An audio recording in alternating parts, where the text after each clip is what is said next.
Y quiero decirles que el tema que vamos a tener y desarrollar ahora es la familia, la influencia en la iglesia y en el mundo. Capítulo 12 y verso 1. Pero Jehová había dicho a Abraham: vete de tu tierra y de tu parentela y de la casa de tu padre a la tierra que te mostraré. Y haré de ti una nación grande y te bendeciré y engrandeceré tu nombre y serás de bendición. Bendeciré a los que te bendijeren y a los que te maldijeren maldeciré. Y serán benditas en ti todas las familias de la tierra. Ahora voy a leer en el libro de San Mateo, el capítulo 1. San Mateo, capítulo 1. Y dijo a Abraham: en ti serán benditas todas las familias de la tierra. Capítulo 1 de San Mateo, verso 1. Libro de la genealogía de Jesucristo, hijo de David, hijo de Abraham. En ti serán benditas todas las familias de la tierra. Libro de la genealogía de Jesucristo, hijo de David, hijo de Abraham. Abraham engendró a Isaac, Isaac a Jacob, Jacob a Judá y a sus hermanos. Verso 16. Y Jacob engendró a José, marido de María, de la cual nació Jesús, llamado el Cristo. Que Dios bendiga su palabra. En el día de ayer les hablé un poco acerca de la decadencia de la sociedad de los países que se llaman o se conocen como del primer mundo o desarrollados. Y esos países del primer mundo han entrado en una carrera tremendamente alocada de desenfreno moral. No hay familia. Y hay problemas con el homosexualismo, con las drogas y ahora con lo que ha enloquecido y ha confundido la destreza de la ciencia, que es una enfermedad, una pandemia. Pandemia se llama cuando abarca todo el mundo, que es el SIDA, una enfermedad que tiene su contagio en las relaciones sexuales deliberadas y francamente pecaminosas. Y se dieron cuenta que se estaban destruyendo los principios de la sociedad. Y entonces trataron de volver a la fuente y tratar de reconstruir la familia y hacerle entender a la gente que la familia era elemental. Esto comenzó a hacerlo en el gobierno de Reagan, de Ronald Reagan, sobre todo su esposa. Y después lo siguió el gobernante siguiente, pero no han conseguido nada. El año pasado fue declarado por las Naciones Unidas el Año Internacional de la Familia, como para darle énfasis a ese grave problema que vive la humanidad y que se han dado cuenta que la causa principal es la derrota de la familia. Entonces yo dije, ¿qué querrá decir la palabra familia? Y me fui al diccionario de la Real Academia. Dice que la familia es la gente que vive en una casa bajo la autoridad del señor de ella. La familia es la gente que vive en una casa bajo la autoridad del señor de ella. Pero agrega más, dice que la familia es la gente que vive en una casa bajo la autoridad del señor de ella y que tienen algo en común. Me sentí realmente admirado que el diccionario de la Real Academia explique tan justamente a lo que la Biblia enseña que es una familia. ¿Y sabéis por qué? Porque el diccionario de la Real Academia se hizo justamente en el siglo XVI, el año de la protesta, cuando la Iglesia había llegado al clímax de su corrupción, cuando habían pasado 1000 años de aberraciones morales, con toda la historia pasada de Nerón persiguiendo a los cristianos, incendiando Roma, donde después llegaron hombres tan crueles como y sensuales como Calígula o como los Borgia. En eso se había concentrado la Iglesia, en ese tiempo de tantas aberraciones, en ese tiempo de tanto paganismo e inmoralidad. La Real Academia lanza una definición de la familia y dice: es la gente que vive en una casa bajo la autoridad del Señor de ella. Y los hombres nos ponemos anchos porque decimos: ese Señor soy yo.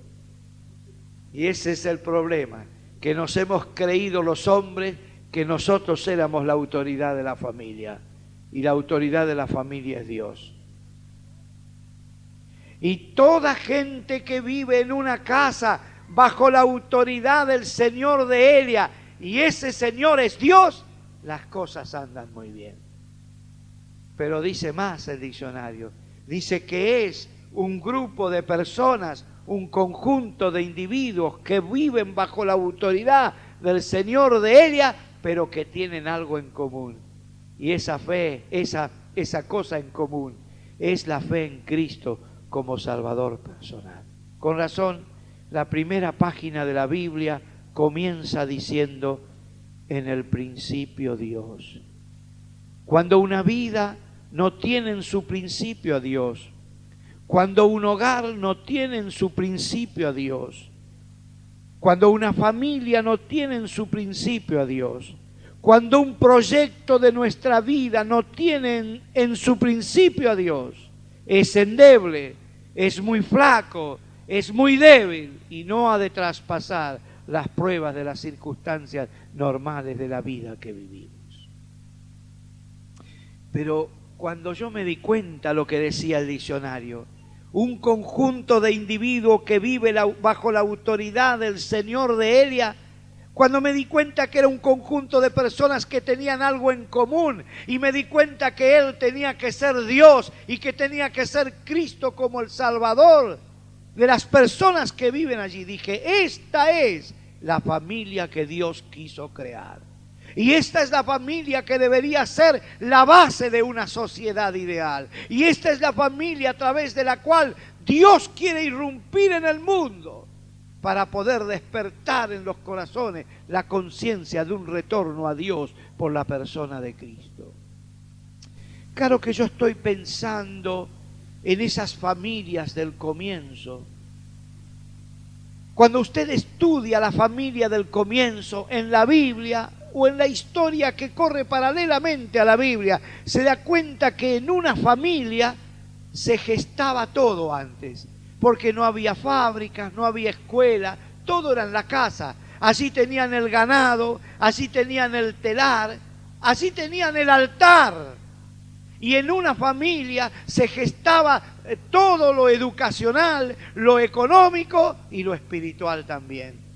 Lo económico porque el padre trabajaba en su labranza, salía muy temprano de mañana, besándose con el rocío o con la nieve o con la escarcha. Volvía al mediodía a su casa, comía, volvía a salir, y el hijo veía cómo iba su padre trabajando para que con el sudor de su frente pueda sustentar a su familia. Allí estaba la mujer en plena sujeción con su marido. Allí el hijo comenzaba a aprender las primeras palabras y a escribir las primeras letras. No había escuela, pero qué lindo es pensar que también allí el chico comenzaba a aprender las primeras letras del abecedario espiritual. En la familia hebrea, dijo Dios, estas cosas las repetirás estando en tu casa, sentado a la mesa con tus hijos. Y en otra parte dice, cuando tus hijos te pregunten ¿por qué se come la Pascua?, le dirás cómo fuiste rescatado de Egipto. Allí donde se gestaba la base económica de un hogar, donde se estaban echando los cimientos de la educación de los hijos, se estaban echando los cimientos de la parte de la fe de los hijos en la persona de Dios. Y el tiempo fue transcurriendo hasta el siglo V, cuando aparecieron las primeras fábricas. Y el padre comenzó a abandonar la casa para irse a las fábricas. Por ese mismo tiempo se idearon las escuelas públicas y del Estado, y era obligación que el niño deje la casa a los 7 años para ser educado en las escuelas públicas. Eso trajo una revolución en el sistema del hogar y de la familia, porque el padre se iba y el hijo se iba y la madre quedaba en la casa, y comenzó a tallar en la parte económica del hogar, porque ahí están los animalitos, ¿quién lo cuida? Ahí está el campo, ¿quién lo siembra? Ahí está el telar, ¿quién lo maneja? Y entonces el padre se iba a la mañana, el hijo se iba a la escuela, la madre comenzó a cumplir otras funciones. Y así fue girando la rueda del tiempo, la Edad Media, la Edad Contemporánea, el Renacimiento, y ahora esta era, la era espacial. Todos nos vamos de la casa. El padre temprano por un lado, la madre temprano para otro lado. Los hijos, si no tienen abuela, hay que dejarlo en una guardería maternal para que alguien que no tiene nada que ver con la familia eduque a nuestros hijos. Yo no puedo estar en contra de eso. Yo estoy tratando de resolver el problema. Lo que pasa es que la realidad económica que se vive en esta sociedad y en el entorno donde nos movemos hace que nadie pueda quedarse sin trabajar. Pero me estoy dando cuenta que a medida que pasa el tiempo, el hogar se ha transformado nada más que en un techo donde cubrirnos, una mesa donde comer y una cama donde dormir. Ya no se gestan allí ni los valores económicos, ni los valores educacionales, ni los morales, ni los principios religiosos. Y cada uno sale por un lugar distinto. Esto no ocurre aquí, ocurren en todas las sociedades del mundo. Por eso los grandes sociólogos de esta tierra están previendo alguna debacle dentro de todo el sistema familiar. Por ejemplo, dicen que en Occidente realmente la familia tiende a desaparecer y que no habrá tampoco relaciones familiares de ninguna naturaleza. Y eso es cierto, tenemos que reconocer que en Occidente pasa eso, y ha pasado el tiempo y nos damos cuenta que en algunos países, por lo menos los que estamos conociendo familias de otros países, que no existen. Le dicen al niño a los 12, 14 años, vete de la casa, sobre todo si han formado otra pareja. Nos molestas, tienes que hacerte la vida como la hemos hecho nosotros. Se ha destruido el sentimiento de la familia. Y algunos prevén que este debilitamiento creciente de los lazos familiares será distinto en Oriente. Ustedes saben que los orientales son más sentimentales. Y entonces dicen que los lazos familiares se han de destruir en cuanto a todo lo que sea económico y religioso o espiritual, pero que no así en cuanto a lo sentimental. Y que quizás se mantenga la relación de pareja exclusivamente por razones sentimentales y no por otra razón. Y saben que yo leí esto hace 3 años cuando lo estaba estudiando. Ahora prendo la pantalla de la televisión y dice: por la vida contra el SIDA, tenga su pareja estable. Fíjense cómo se cumple la verdad. El hombre y la mujer van a tener su pareja estable no por amor, no por lo que dijo Dios, no porque no es bueno que el hombre esté solo y haga su familia y tenga un hogar, sino por el temor a una enfermedad cruenta que le conduce a la muerte. La pareja estable. Qué problema, qué destrucción de la familia. ¿A dónde hemos llegado? El hombre que ha escalado y ha surcado el espacio, el hombre que ha plantado plataformas espaciales donde hay gente viviendo que se recambia cada tanto tiempo, el hombre que ha hecho tantas cosas, ha hecho posible que la familia ha entrado en un camino acelerado de destrucción y que lo único que va a intentar hacer el hombre, mantener una pareja estable para salvar su salud y no caer en la dolencia de la enfermedad. Eso es lo que ha conseguido el mundo con la familia. Pero miren, hermanos, cuando yo visito la historia de la Biblia y la historia poseclesiástica inmediata y aún la nuestra, la contemporánea, me doy cuenta que siempre que Dios quiso bendecir al mundo, lo ha hecho a través de una familia. Porque nunca había derrota más grande para la humanidad que cuando Dios llamó a Abraham. Porque había fracasado el intento de Dios en el período y en la dispensación de la conciencia. Cuando vino el diluvio, Dios hizo un gobierno humano y en esta dispensación había fracasado. Terminó dispersando a la gente después de la Torre de Babel. Y entonces Dios dice, ¿qué voy a hacer? Y voy a buscar una familia. No había judíos, todos eran paganos. En Ur de los Caldeos, y le dijo a Abraham, te he visto justo, vete de tu tierra y de tu parentela, voy a hacer un templo grande, voy a hacer una nación, voy a hacer una escuela. No, dice, contigo voy a hacer una familia, y en ti serán benditas todas las familias de la tierra. Un hombre, deja tu parentela, deja tus costumbres, deja tus cosas y sígueme. Te voy a hacer una familia grande, te voy a bendecir, vas a ser de bendición. Bendeciré a los que te bendicen y maldeciré a los que te maldicen. Y en ti serán benditas todas las familias de la tierra. Y Abraham se fue con un error, una voluntad permisiva otra vez. Llevó a su papá, llevó a su sobrino, no a su mujer, porque los dos eran una sola carne. Y donde va uno tiene que ir el otro. Y tuvo que caminar 3.000 kilómetros y 30 años por esa desobediencia para volver al lugar donde Dios lo había llamado, por no irse como corresponde.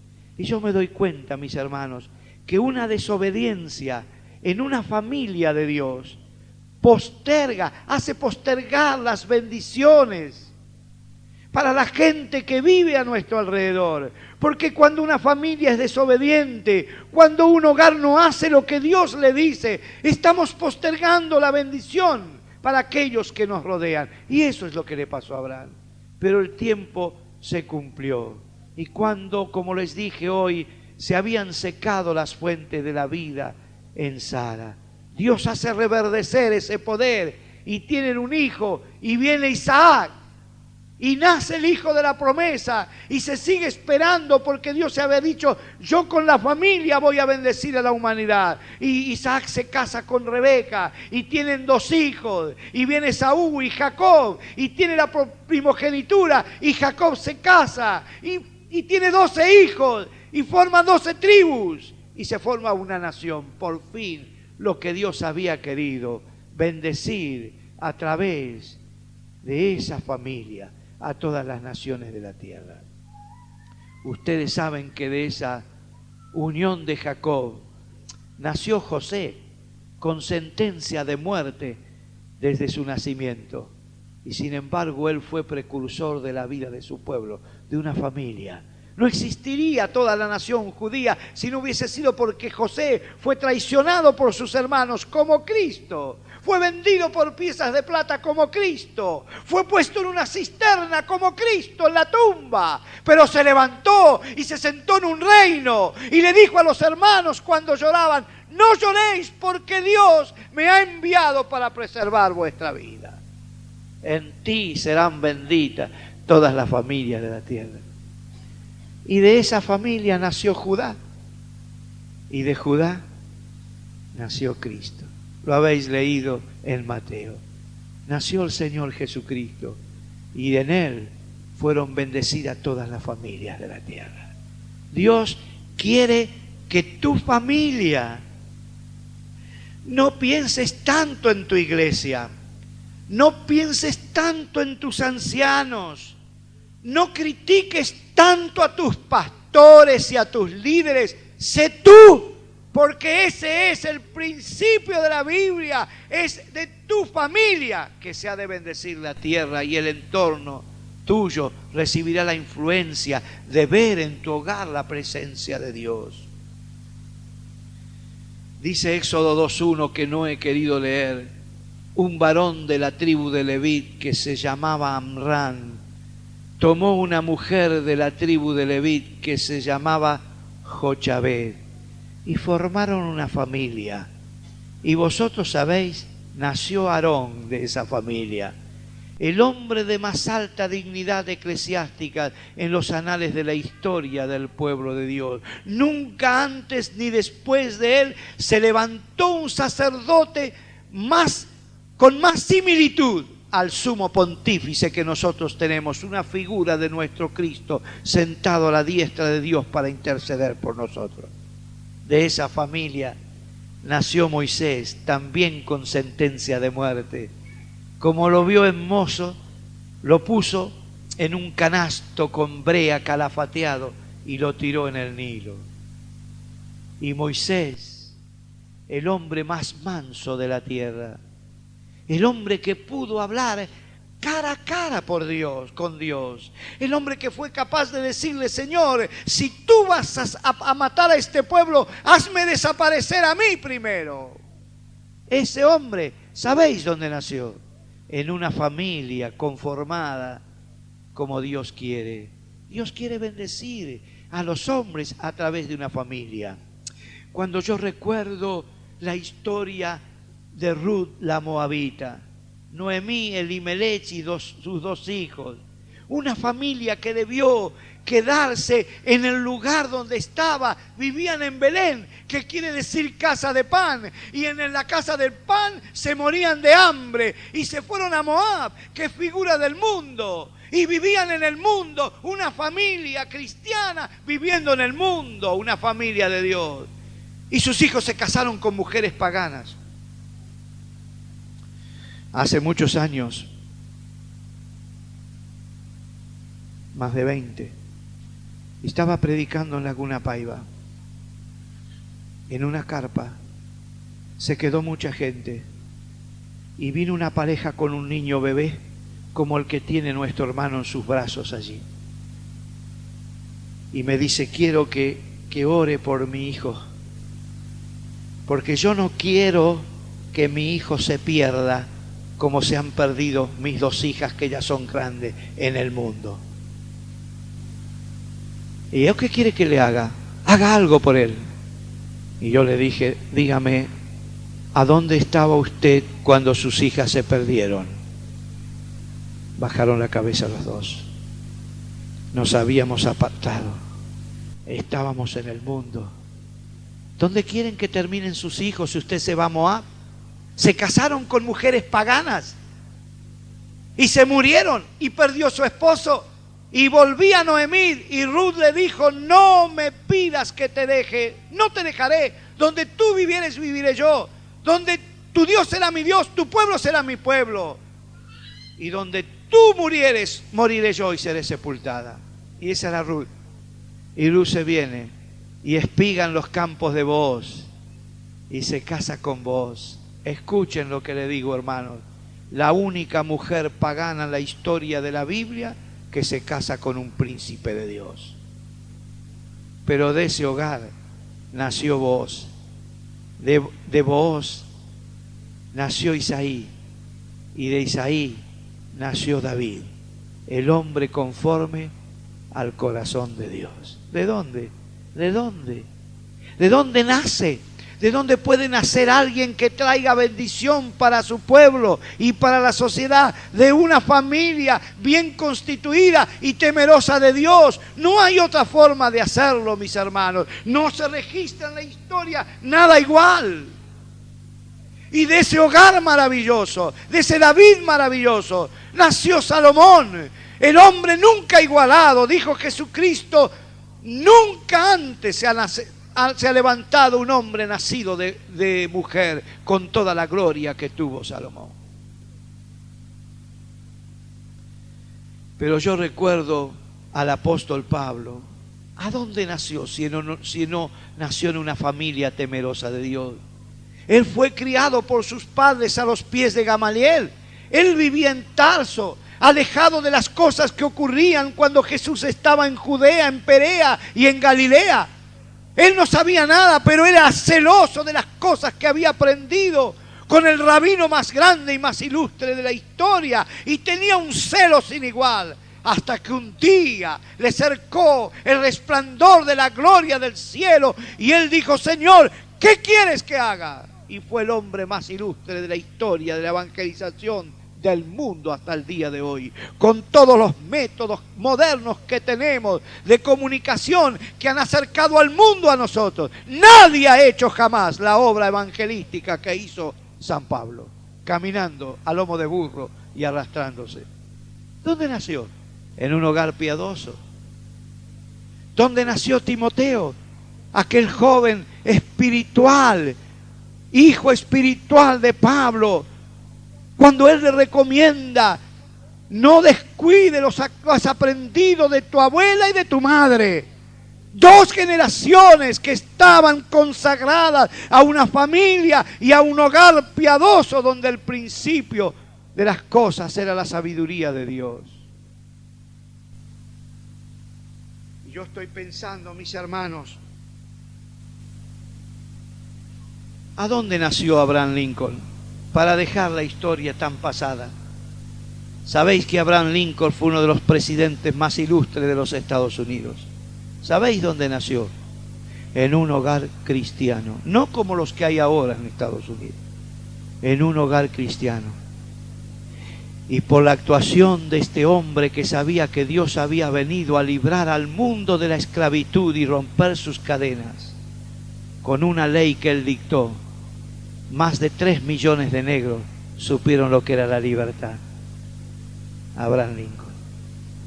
Y vosotros conocéis la historia de Benjamin Franklin. ¿A dónde nació Benjamin Franklin? ¿Sabéis quién es? Es el que descubrió el pararrayos, que azotaba a millones de personas que morían por la inclemencia desatada por la naturaleza. Nació en un hogar cristiano. Y entonces millones de personas se vieron protegidas de un fenómeno tan grande como ese. Yo me pregunto, ¿a dónde nació John Wesley? Que fue uno de los músicos y compositores más ilustres que tuvo la historia de la iglesia. Más de 6.000 himnos que él ha compuesto con sus estrofas y su música fueron cantados y son cantados y seguirán cantando por millones y millones de creyentes del mundo entero. ¿Dónde nació? Nació en un hogar cristiano. Y cuando la cirugía de las personas se hacía a cielo abierto y a grito abierto porque no había anestesia, 3 científicos cristianos en Alemania, en Suiza y en Estados Unidos, sin conocerse, el mismo día descubrieron el cloroformo y trajeron alivio al grito de la humanidad. Uno recuerda tantas cosas.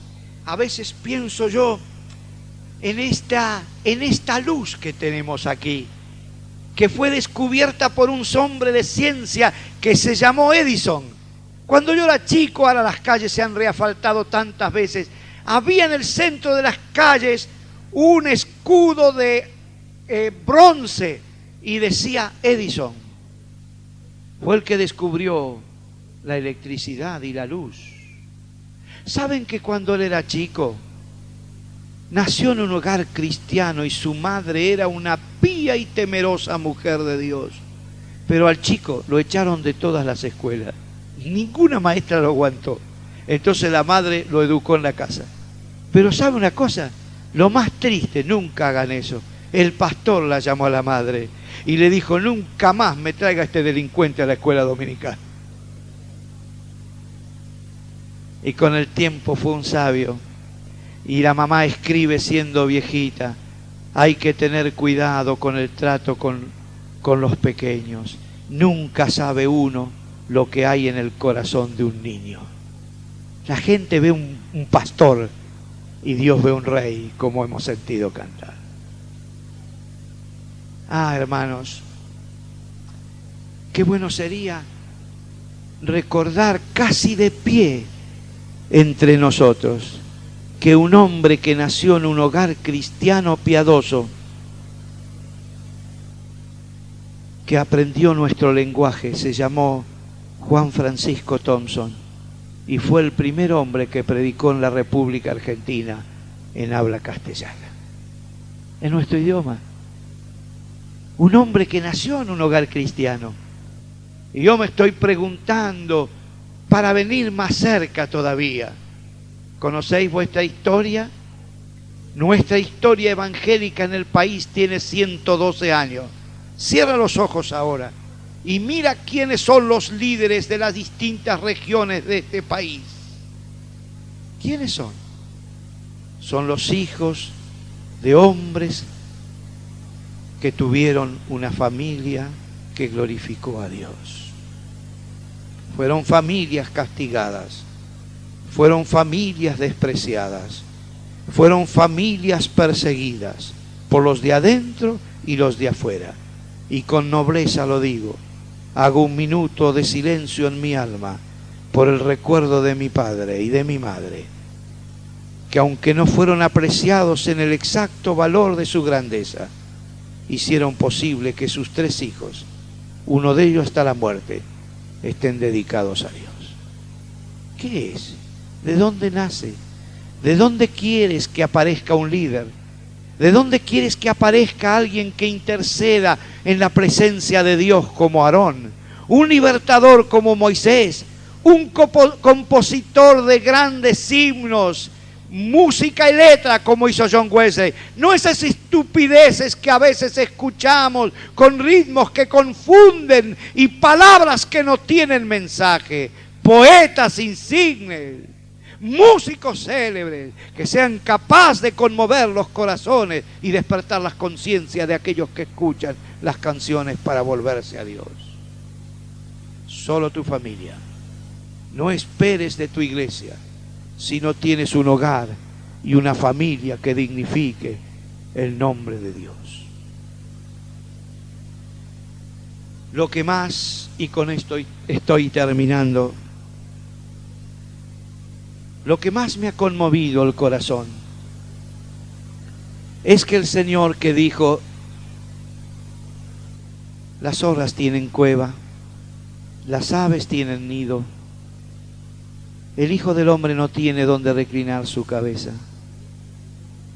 Él que tuvo que nacer en un pesebre entre pajas, que tuvo que reclinar su cabeza en una barca azotada por la mar enfurecida mientras los suyos temblaban. El que no tuvo para pagar el impuesto, el que terminó inclinando su cabeza mustia sobre el Calvario, patíbulo de maldición y de muerte, el que tuvo que usar una tumba prestada. Él tuvo un hogar. ¿Sabéis cuál? El hogar de Betania. Marta, María y Lázaro. Registrad la Escritura. La última semana del Salvador, cuando ya las sombras de la muerte le cercaban, con todo el espanto, la miseria y el dolor que significaba un santo hacerse pecado por mi pecado y por el tuyo. Él entró en un pollino a Jerusalén y vino hasta el templo y echó a los hombres que habían transformado su casa de oración en una cueva de ladrones, con el látigo severamente. Y cuando las alas del sol se escondían en el poniente, poniendo tinieblas en el día, Jesús retornaba con tristeza y con dolor. ¿A dónde? A Betania, el hogar de María, de Marta y de Lázaro. Al amanecer del martes volvió otra vez. Se encontró con los fariseos, con los escribas, con los saduceos que le tentaron, y al caer la tarde, ¿a dónde volvió con todas sus tristezas? Al hogar de Betania. El día miércoles volvió otra vez a la ciudad. Se ciñó la toalla, lavó los pies de sus discípulos, se humilló a lo sumo y le dijo: si no te lavares, Simón, no tendrás parte conmigo. Y él le dijo: Señor, no solo mis pies, sino todo mi cuerpo. Y Cristo dijo: el que está limpio no tiene necesidad sino limpiarse los pies, ¿A dónde volvió?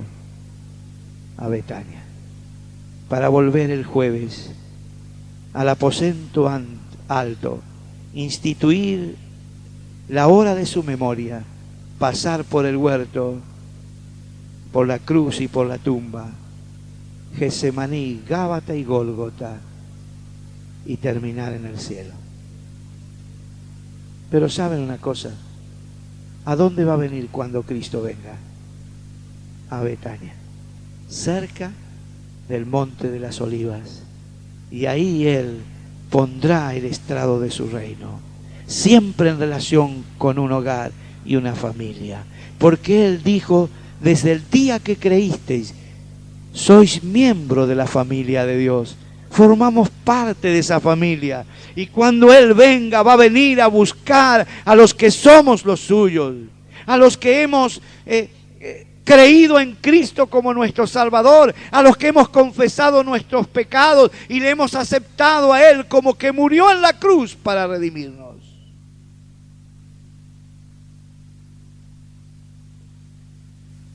Y yo sé que aquí hay gente que no tiene esta esperanza.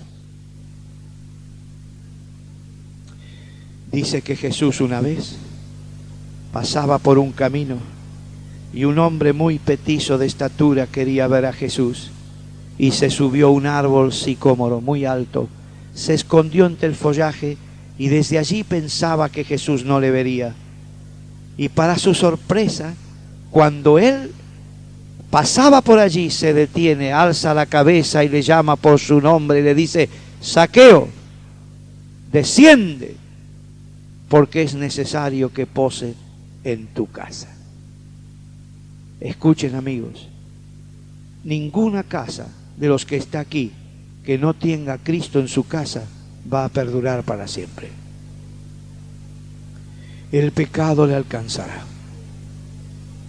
su hogar se dividirá, sus hijos le abandonarán y se entregarán a los placeres de esta vida. Es necesario tener a Cristo. Si no tienes a Cristo en tu corazón, si no le has aceptado como tu Salvador, si no está dentro de tu casa, todo es arena movediza. Tienes que edificar tu casa sobre la roca que es Cristo. Tienes que aceptarle y Él tratará de sacar todos los vientos, las tormentas y la lluvia que quieren hundir tu hogar y tu casa.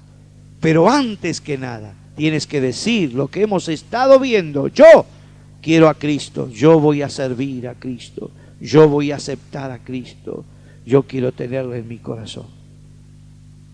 Pero ¿sabe lo que decía el Señor? Zaqueo, desciende. ¿Saben qué quiere decir descender? Humillarse. ¿Saben por qué nosotros acostumbramos a decir: yo no necesito a nadie, yo ya tengo mi religión, yo ya tengo mi buena conducta, yo ya tengo mis cosas para ir al cielo y mis caminos, hasta he pagado y he rezado y he orado y voy a los cultos y no tengo necesidad? Pero Cristo te dice: desciende. Y dice Él: el que dijere pequé y pervertí lo recto y no me ha dado provecho, Dios redimirá su alma y su vida se verá en luz. Si confesamos nuestros pecados con nuestra boca, de todo nuestro corazón, Él es fiel y justo para perdonar nuestros pecados y librarnos de toda maldad. ¿No habrá aquí alguien que quiera decirle a Cristo: entra en mi corazón, Señor, entra en mi casa, entra en mi vida, yo quiero tenerte? Vamos a orar. Les invito que todos estemos con la cabeza inclinada. Y yo te voy a decir: déjalo a Dios entrar en tu corazón. Déjalo a Dios estar dentro de ti. Y para dejarlo a Dios estar dentro de ti, dejarlo entrar en tu vida, yo te voy a pedir que hagas esta oración conmigo esta noche. Si tú quieres realmente que Dios entre en tu vida, que Él mejore tu casa personal y tu casa familiar. Déjalo entrar. Pídele perdón a Él. Recíbele como tu Salvador. Y yo te voy a invitar que tú hagas esta oración conmigo. Puedes repetirla en voz alta. Puedes repetirla en tu mente o musilarla en tu alma. Pero si tú de veras le dices esto a Dios de todo corazón, Él entrará dentro de ti, cambiará tu vida y tu familia. Yo te invito a que ores así conmigo. Padre nuestro que estás en los cielos, te pido perdón por mis pecados. Creo que Cristo murió en la cruz para salvarme. Lo acepto como mi Salvador. Entra, oh Dios, en mi corazón y perdona mis pecados. Te lo pido